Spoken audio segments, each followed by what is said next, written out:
Assalamualaikum warahmatullahi wabarakatuh.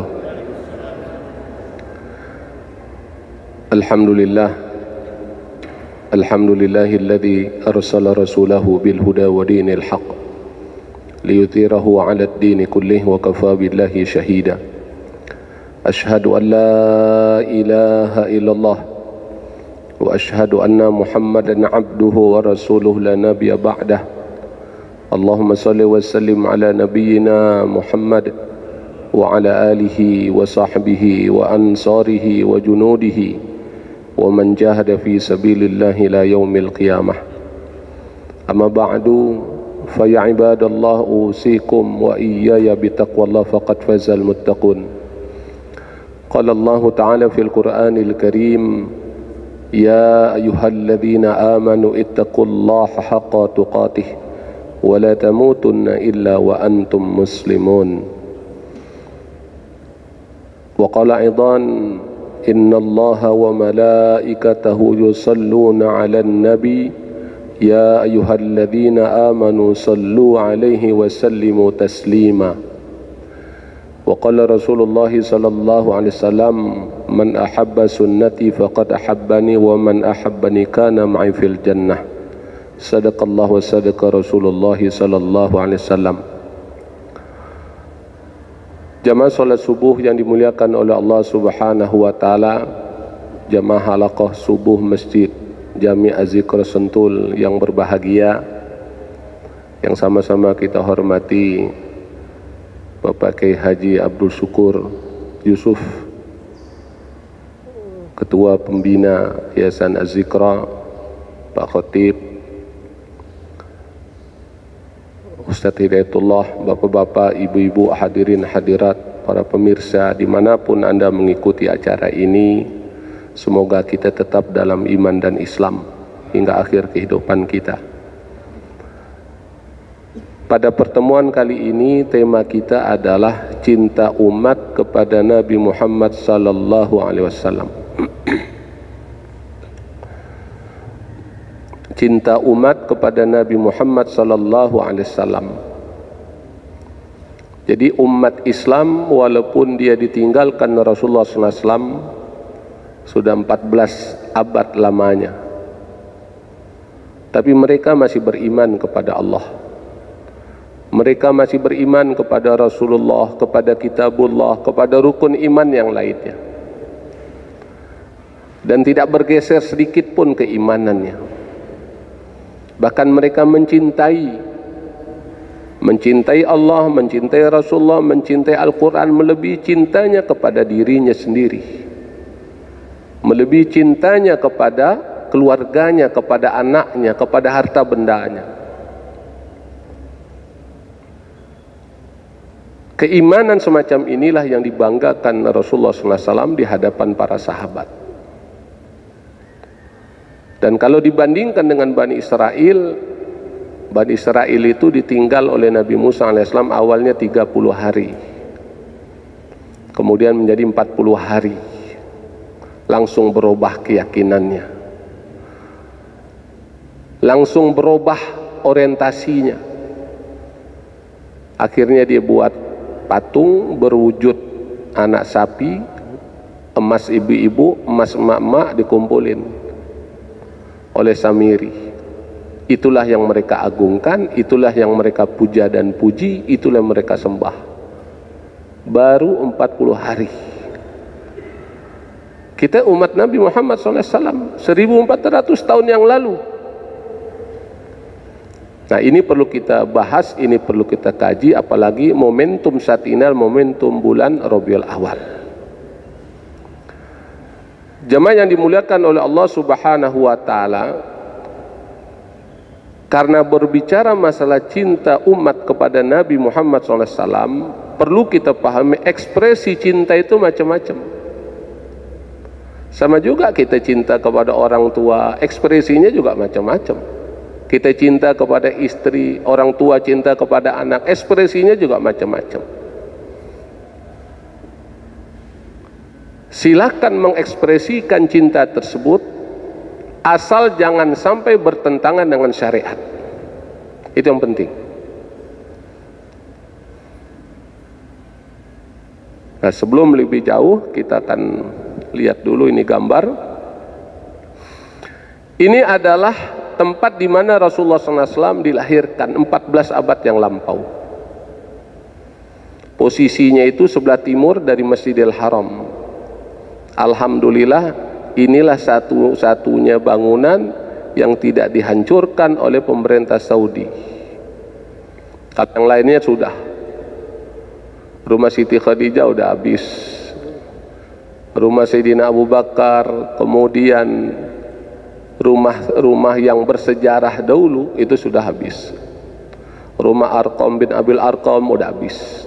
Ini yang masih tersisa. Ini pun juga karena ada seruan dari para ulama seluruh dunia. Sekarang tempat ini menjadi perpustakaan. Di tempat ini Rasulullah SAW dilahirkan hari Senin 12 Rabiul Awal tahun Gajah. Ketika Rasulullah SAW dilahirkan ke alam dunia, paman beliau yang terkenal di akhir kehidupannya sangat membenci Rasulullah SAW, yaitu Abu Lahab, bergembira senang. Kata orang Jakarta bilang, saking senangnya dia bebaskan budaknya. Coba kita perhatikan, coba kita simak dengan baik-baik. Abu Lahab yang namanya diabadikan dalam surat Al-Lahab di juz yang ke-30. Ketika Nabi Muhammad SAW dia gembira, dia senang. Yang jadi pertanyaan, bagaimana sikap seorang muslim yang beriman kepada Allah dan Rasulnya ketika dia mendengar Rasulullah SAW dilahirkan pada hari Senin di bulan Rabiul Awal? Bagaimana ekspresinya itu, gimana sikapnya, gimana? Jangan kalah sama Abu Lahab. Abu Lahab dengan gembiranya, dengan senangnya dia bebaskan budaknya, yang kemudian budak itu menjadi ibu susu Rasulullah SAW selain Halimatus Sa'diyah. Diberikan keringanan oleh Allah Subhanahu wa Ta'ala dari siksaan yang diberikan setiap hari Senin. Tentu berbeda kalau orang yang beriman diekspresikan kecintaannya, kegembiraannya melebihi Abu Lahab. Tentu dia akan dimasukkan ke dalam surga, akan bertemu dengan Rasulullah Sallallahu Alaihi Wasallam. Jamaah yang dimuliakan oleh Allah Subhanahu Wa Taala, di dalam surat Ali Imran ayat yang ke-31 Allah Subhanahu Wa Taala berfirman, A'udzu billahi minasy syaithanir rajim. Bismillahirrahmanirrahim. Qul in kuntum tuhibbunallaha fattabi'uni yuhibbukumullahu wa yaghfir lakum dzunubakum. Wallahu ghafurur rahim. Katakanlah Muhammad, jika kamu mencintai Allah, ikutilah aku, niscaya Allah mencintaimu dan mengampuni dosa-dosamu. Allah Maha Pengampun, Maha Penyayang.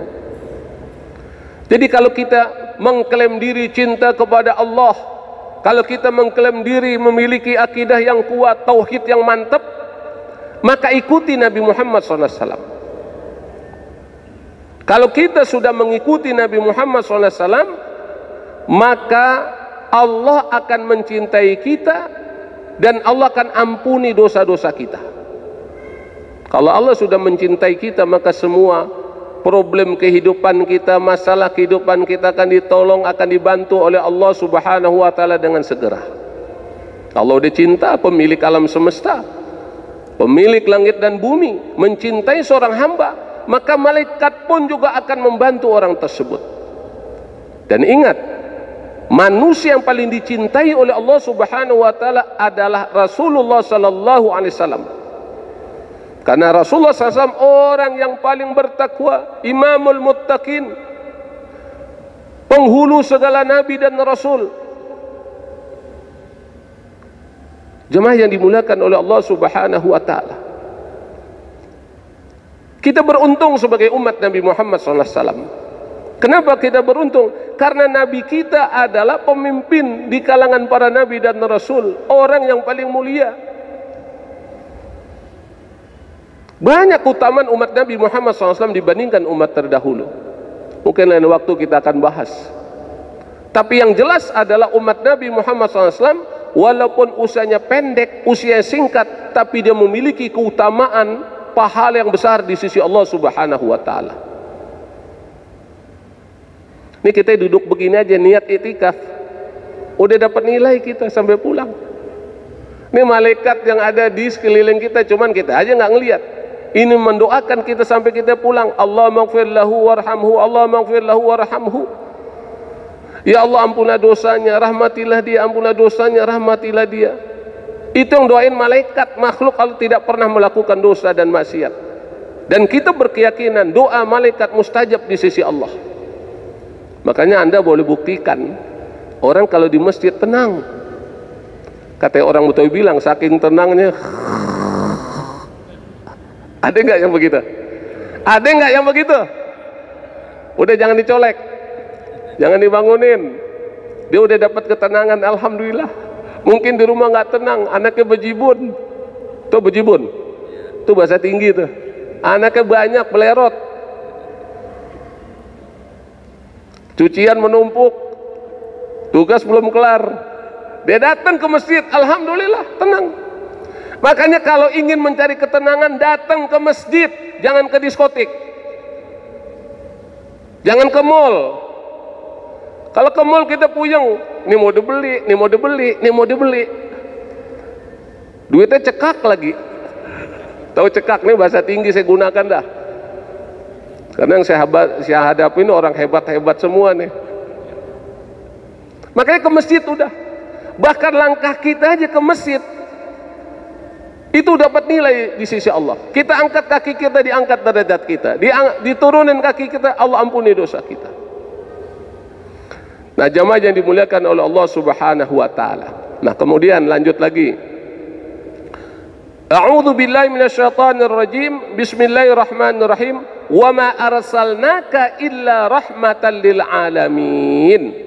Dan tidaklah kami mengutus kamu, yaitu Nabi Muhammad SAW, melainkan untuk menjadi rahmat bagi semesta alam. Jadi Allah turunkan rahmat. Siapa yang Allah turunkan rahmat ini? Nabi Muhammad SAW. Jadi Nabi Muhammad SAW itu adalah rahmat dari Allah. Dari ujung rambut sampai ujung kaki Nabi Muhammad SAW itu rahmat dari Allah. Nah, sekarang kita mengaku beriman kepada Allah, beriman kepada Rasulullah. Ketika kita mendapatkan rahmat, kira-kira seneng nggak kita? Ini kita gunakan nih akal pikiran yang udah diberikan oleh Allah Subhanahu wa Ta'ala. Hujan itu rahmat nggak? Asal jangan banjir aja, kata orang Jakarta bilang. Petani yang ingin bercocok tanam setelah masa kemarau sekian lama, yang diharapkan oleh dia apa? Hujan. Bahkan ketika kemarau berkepanjangan, sampai ada sholat istisqa minta hujan. Ketika hujan turun, dia katakan Allah turunkan rahmat kepada kita. Hujan aja dibilang rahmat, saudara. Gembira orang. Lantas bagaimana dengan Rasulullah SAW? Yang merupakan rahmat Allah turunkan dari ujung rambut Rasul sampai ujung kaki Rasul itu rahmat. Bahkan keringatnya pun juga rahmat. Apalagi ajarannya. Maka sudah sepantasnya kita bergembira. Sangat aneh kalau ada orang Rasulullah SAW dilahirkan, kemudian dia sedih, dia nangis sampai kejer lagi. Ada makhluk Allah ketika diketahui Nabi Muhammad SAW lahir ke alam dunia, dia nangis kejer, dia nggak suka dia. Perlu saya sebut nggak? Perlu saya sebut nggak makhluk Allah tersebut? Nggak pakai tersebut lagi. Ntar ada yang kesinggung lagi. Tapi jangan marah ya, karena ini ilmu. Jadi ada makhluk Allah diciptakan oleh Allah, dia nggak suka dengan kelahiran Rasulullah SAW. Siapa dia? Iblis. Kita kan bukan iblis. Kita manusia umat Nabi Muhammad SAW yang sudah bersyahadat asyhadu an la ilaha illallah wa asyhadu anna Muhammadar Rasulullah. Maka sudah sepantasnya kita gembira. Maka ekspresi kegembiraan itu jangan kita salah-salahin. Apalagi sampai kita berani menuding saudara kita yang sudah bersyahadat, yang mengaku muslim, dengan ente ini sesat. Hati-hati omongan kayak begitu, bisa berbalik kepada diri nanti, bisa berbalik kepada diri sendiri. Jamaah yang dimuliakan oleh Allah, inilah pentingnya kita ngaji, biar kita memiliki wawasan yang luas, biar kita punya ilmu lagi bijaksana, bukan sekadar punya ilmu.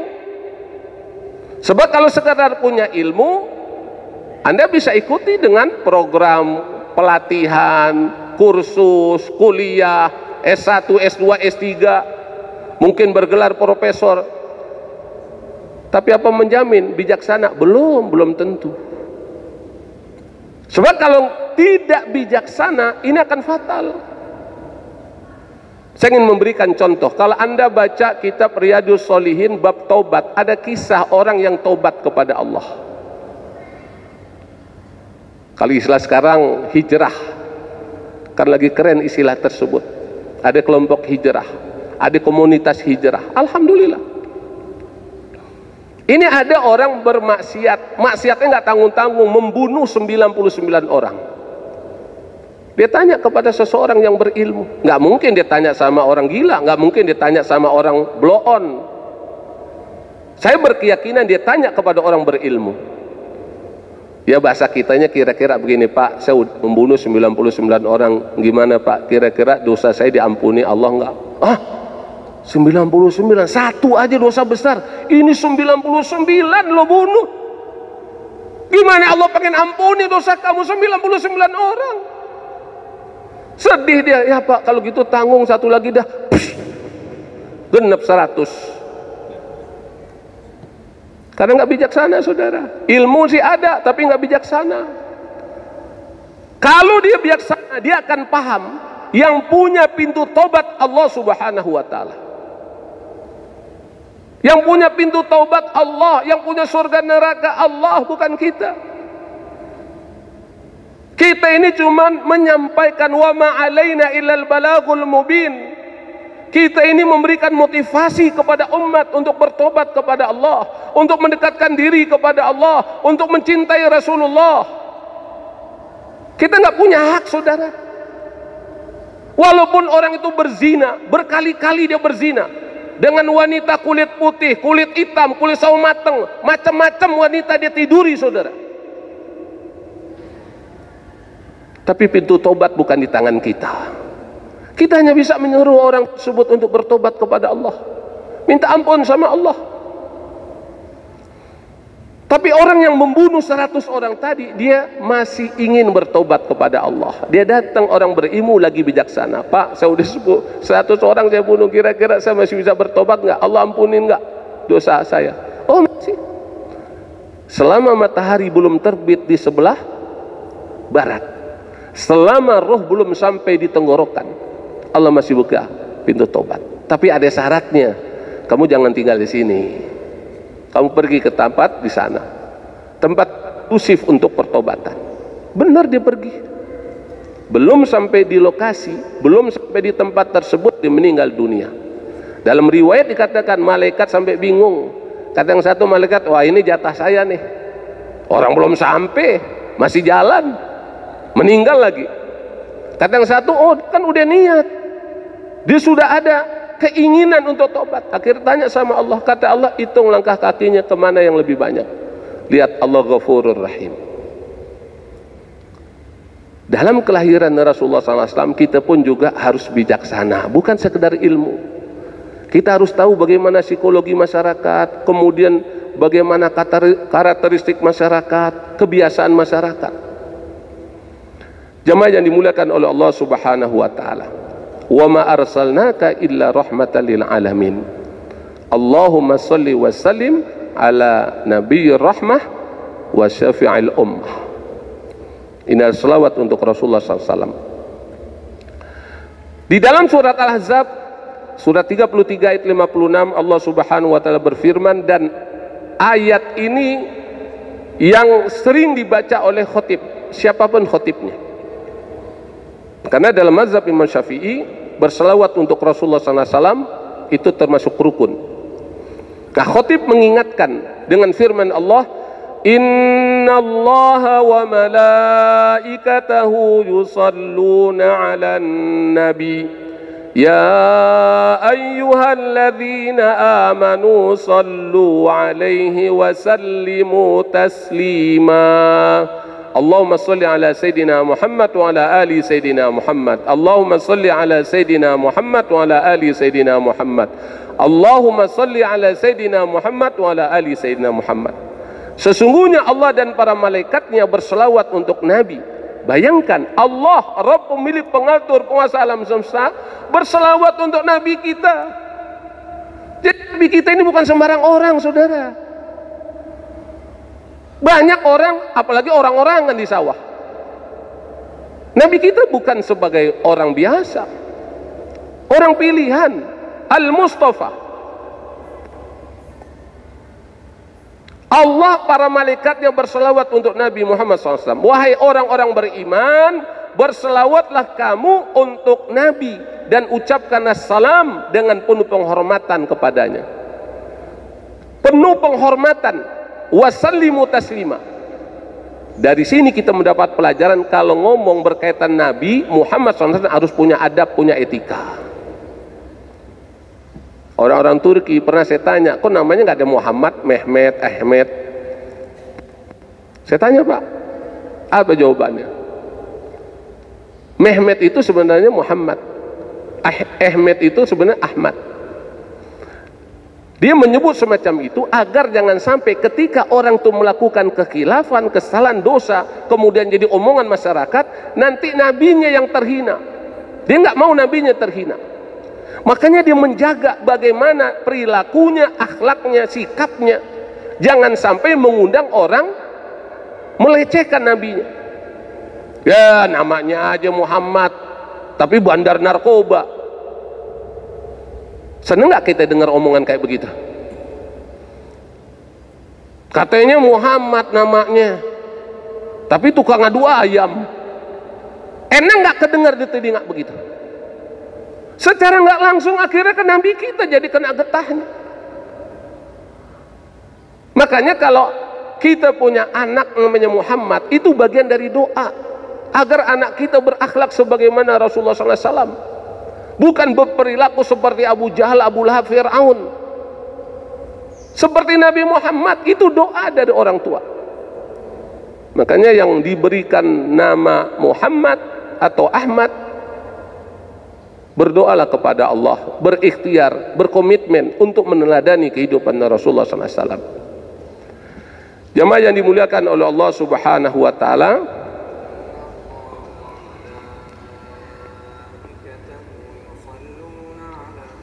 ini di Masjid Nabawi, di bawah kubah berwarna hijau ini ada makam Rasulullah SAW. Allahumma sholli ala Sayyidina Muhammad wa ala ali Sayyidina Muhammad. Mudah-mudahan kita semua ahli keluarga kita bisa berkunjung ke Masjid Nabawi, bisa berziarah ke makam Rasulullah. Betapa indahnya ketika orang berziarah ke makam Rasulullah. Itu jaraknya dekat, Pak. Paling 2 meter, 3 meter. Mumpung di dunia kita coba. Makanya mohon sama Allah kumpulin duit biar bisa pergi umroh atau haji berziarah ke makam Rasulullah SAW. Sempetin, sebab nanti di akhirat itu berat, perjuangannya berat. Gimana nggak berat coba? Hitungan manusia bukan miliaran lagi, dari zaman Nabi Adam sampai zaman Rasulullah SAW hingga akhir zaman. Berapa banyak manusia? Kira-kira kita mau dekat sama Rasulullah SAW berapa meter? Coba bayangin berapa meter coba.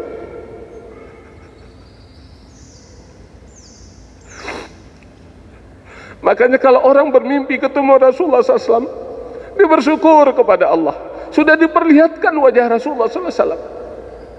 Karena di akhirat nanti, Pak, berat. Berat. Gimana nggak berat coba? Jumlah manusia lebih dari miliaran. Orang berebut mau ketemu Rasulullah SAW. Yang fatalnya lagi kalau Rasul nggak ngakui kita sebagai umatnya. Karena ada penjelasan kayak begitu. Ketika tanya kenapa? Karena nggak ada tanda-tandanya sebagai umat Nabi Muhammad SAW. Ikutin sunnahnya kagak, salawat juga kagak, demen cinta juga kagak, senang gembira atas kelahiran Nabi juga kagak. Kemudian Anda mengklaim sebagai umat Nabi Muhammad SAW ingin mendapatkan syafaat Rasulullah SAW. Rasul nggak kenal Anda, tanda-tandanya nggak ada. Makanya mumpung kita masih hidup, mumpung masih sehat walafiat, tunjukkan kita ini umat Nabi Muhammad SAW. Nah, di antara tandanya adalah kita cinta kepada Rasulullah SAW. Sampai ini, ya Allah, aku cinta kepada Rasulullah SAW. Walaupun aku tidak berjumpa dengan Rasulullah SAW, aku cinta kepada Rasulullah SAW.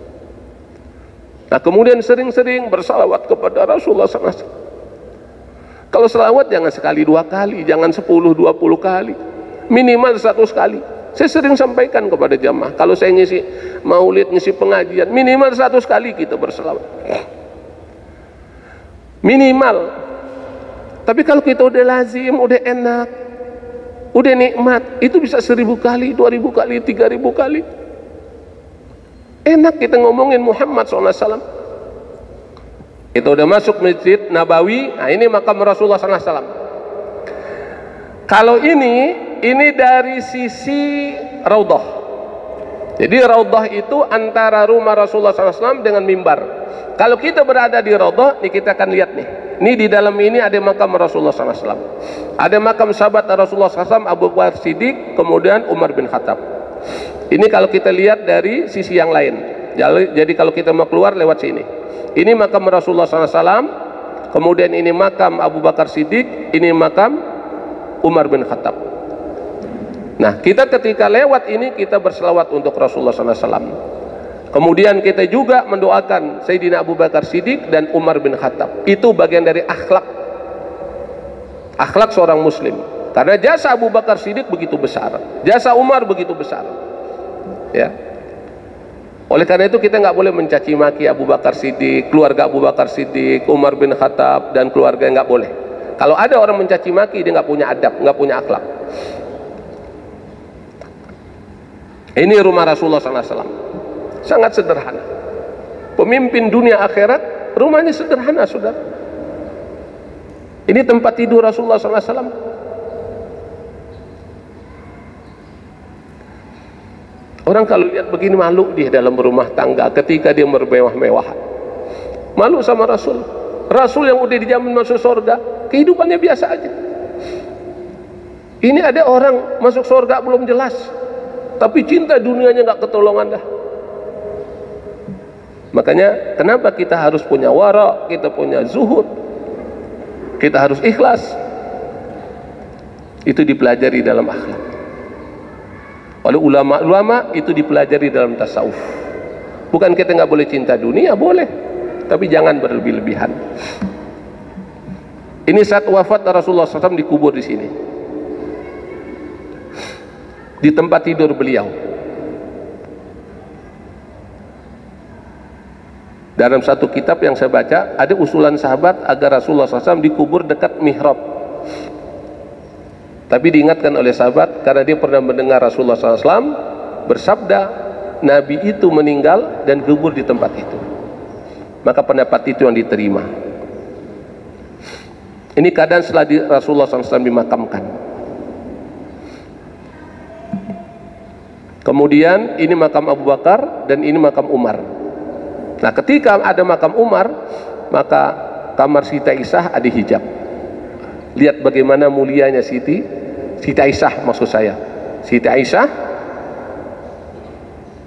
istri Nabi Muhammad SAW, begitu menjaga muruahnya, menjaga kehormatannya. Karena Umar ini dia tidak ada kaitan hubungan darah. Kalau Abu Bakar masih ada, dia adalah bapaknya, ya Siti Aisyah. Begitulah menjaga kehormatannya. Ya, jamaah yang dimuliakan oleh Allah Subhanahu wa Ta'ala, sebenarnya masih banyak. Ya, nanti kita lanjutkan lagi karena waktu istirahat sudah masuk. Kita tutup dengan doa kafarat majelis. Subhanakallahumma wa bihamdika asyhadu an la ilaha illa anta astaghfiruka wa atubu ilaik. Assalamualaikum warahmatullahi wabarakatuh.